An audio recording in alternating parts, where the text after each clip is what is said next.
ka zauna ka saurari abinda zuciyata ta iksa.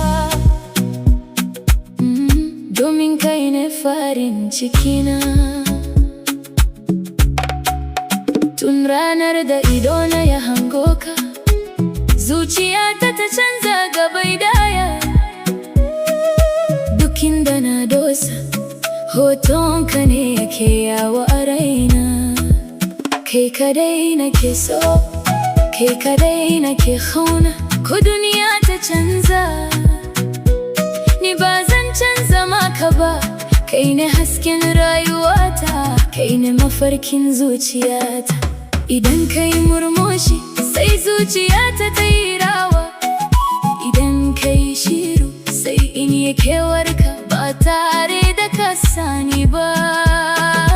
Kar ka kula da magauta, ba za su iya da hakan ba. Sanka nake ka rubuta, ba zan sauya da hakan ba. Soyayyar ka ce kawai, ita ce ta fi komai daraja a gare ni. Kai kadai nake so, kai kadai nake kauna. Allah ya hada zukatanmu har abada cikin aminci.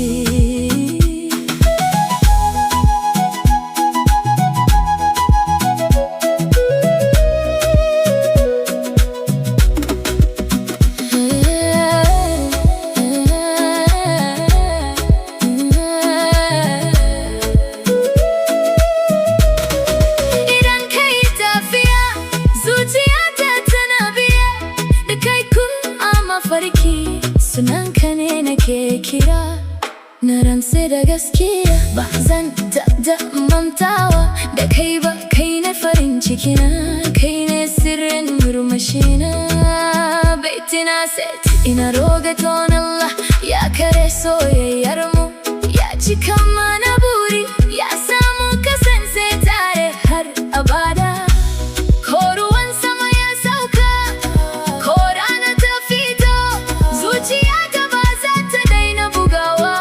Da sunanka ba kai ne kaddarata.